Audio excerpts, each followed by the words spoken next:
Hey guys, welcome back. And today I'm going to be bringing you a really highly requested video.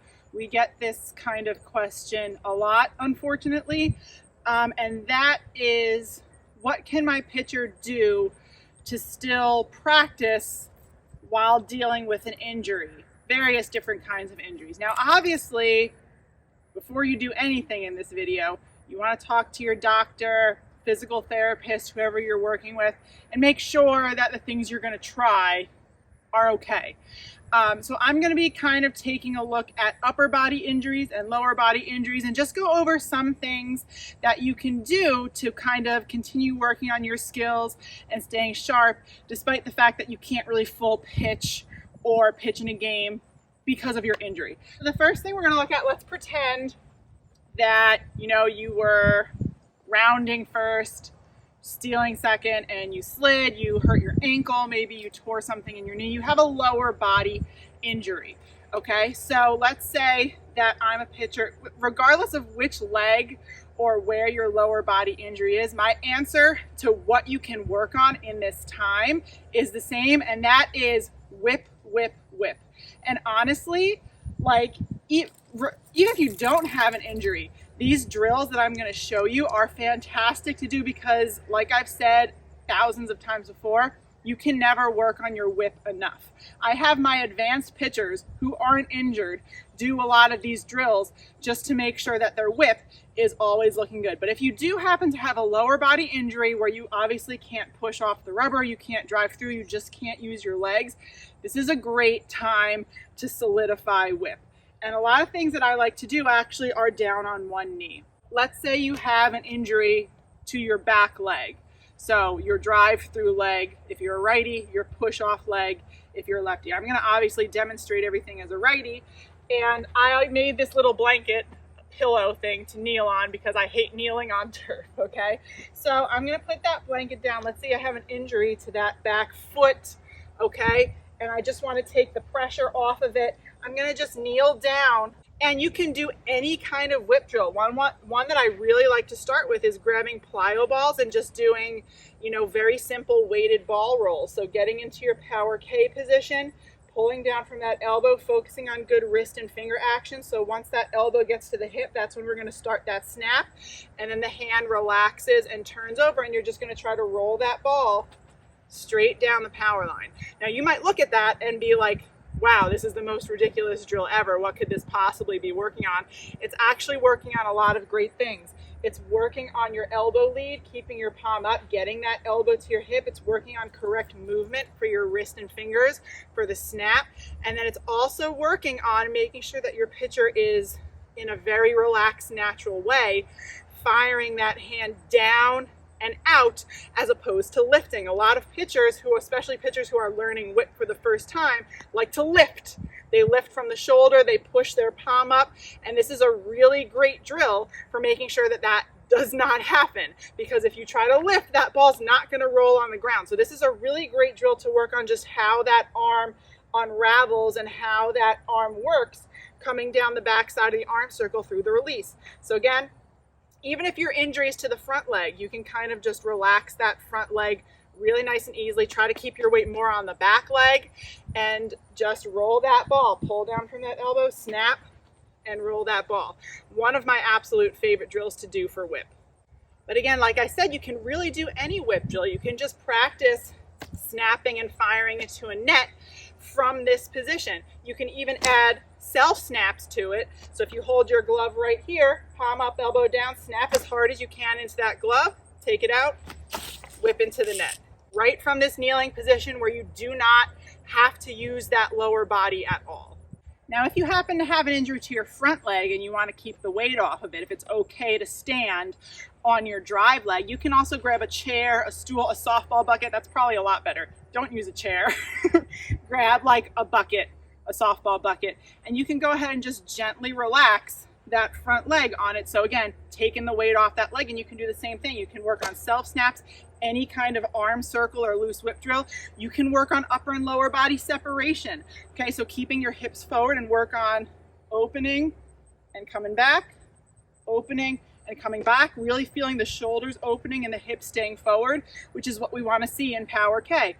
open, come back, and then deliver, all without using that leg that's injured. Now, if you're a more advanced pitcher and you have a lower body injury, this is a great time to work on isolated up close spins. And one of my absolute favorite tools to use for working on spin is a power pod, if you can believe it. So this is a softball excellence power pod, and its actual purpose is for foot positioning and load positioning. But I've been using it for spin work. So if you're, and it doesn't have to be this, it could be a spin stick, it could be a spinner. I'm not a huge fan of that disc spinner. But anything that you use to work on spins, you can again get down on one knee, dropped it. You can get down on one knee, put your foot on that chair. Again, just take the pressure off whichever leg or lower body part is injured and work on up close isolated spins. When it comes to whip and using the wrist and fingers correctly, you can't do that enough. Again, so much of spin and speed has to do with how quickly and how much strength you have in your wrist and fingers. So taking this time to practice it when you're otherwise not able to use your lower body will just make your spins and speed come back a lot stronger when you're back. So if you're practicing a rise, for example, you can go ahead and get down one knee. Again, let's say that it's my front leg that's injured, and I'm just gonna practice spinning that power pod. This thing's really hard to catch. Spinning that power pod, you can spin it to yourself, you can spin it to a target, okay? You can, again, rest your foot. Let's say we're working on curves, rest your foot up on a bucket, pretend that there's a bucket here, and you can work on that curve spin, okay? Same thing for drops. Let's say for drops, it might be a little bit more difficult if you have a front leg injury because you want your weight to be more forward, but you could certainly stand on your back leg and just kind of make sure that your weight is a little bit more forward. But if you have a back leg injury, you could put that right on the pillow or just kind of take the weight off of it. And again, practice that turnover, really strengthening the wrist and fingers. The reason I like to use this for spins is because it's half shaped like a ball. So it's not just totally flat like the disc spinner, but it's also bigger and slightly heavier. So it really forces you to strengthen the wrist and fingers. And because it's heavier, if you're not spinning it quick enough, you're gonna see it start to kind of like topple as it comes down to the ground. But if you're spinning it fast, you're not gonna see any of that toppling. So this is one of my favorite things to use. You can even just use a regular softball. So again, if you're working on that rise, relax that front leg, take the weight off of it. You can even do self snaps for this drill, snap it into your glove, and then spin right into that net to your target, whoever you're throwing to. So if you have an lower body injury, legs, ankles, knees, even lower back, this is your time to work on whip.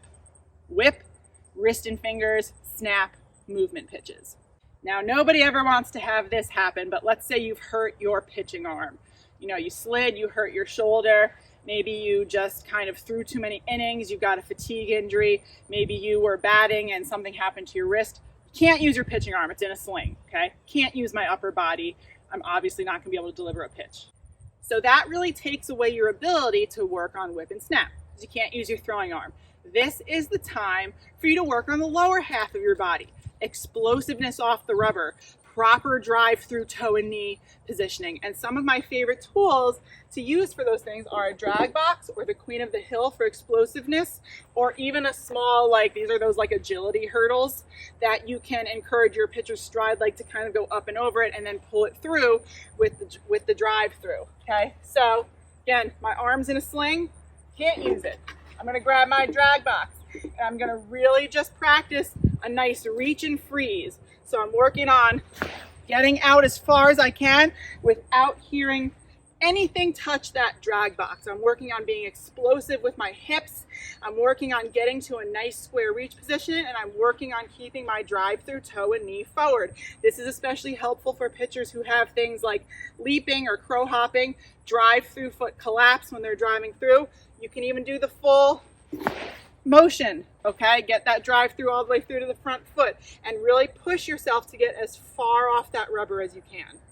I've talked about this one before, the Queen of the Hill, okay? One of my favorite tools for hearing and feedback for just how explosive you are being off the rubber. Again, it makes that double click noise if you're pushing back correctly off the rubber. So if you have one of these, great things to use to just work on overall explosiveness off the rubber, because you can't be too explosive off the rubber. And you want to be explosive off the rubber for every single one of your pitches, including a changeup. So if you do have one of these, you can grab it and really listen and work on feeling and hearing that good double click and gradually increasing your explosiveness off the rubber. Okay, so pushing, again, my arm's in a sling. 1, 2, 3, get it through. See how far off I can get the rubber while maintaining my good posture. Again, not using my arm. Okay, as it gets easier and easier, increase the resistance and really work on that. You're gonna be surprised how easy it feels to use your legs and lower half correctly when you come back from that injury. You can put it on the back foot as well, really working on feeling that back foot, pushing back and initiating our launch off the rubber. So back, push, go. Okay, still not using my arm at all. Now this is just one of those little agility hurdles, okay, and this is really great for not only increasing your glide off the rubber, but making sure that your pitcher is getting that stride leg, knee up and out. Not kicking the foot up as high as they can, not stepping and reaching off the rubber, but it's going to really help those pitchers who really like to kind of just walk and step off the rubber. So what you can do here, again, I can't use my arm, go back, push, get up, and then you just try to pull that hurdle through to the front foot, and that's the other way you'll know that your drive through is getting all the way through, because a lot of pitchers who collapse will either kick up behind them or they just stop their drive through too short. So it's kind of like it works on two things. It works on increasing your glide, getting that stride leg knee up, but it also works on making sure you have a complete drive through. So looking again, come back, push, up, pull it through. So these have just been a few ways, some of my favorite drills that you can work on depending on if you have an upper body injury or a lower body injury. Again, please don't just jump right into these drills. Show them to your doctor, your physical therapist, whoever you're working with. Make sure it's okay with them, because they can also offer suggestions on like how you should set up your body to keep, whatever body part you've injured safe. But as long as you get the all go, all clear, give some of these drills a try, and it will make you sharper when you come back from that injury. I hope you guys have found this helpful. I've got more videos coming your way, and I'll talk to you soon.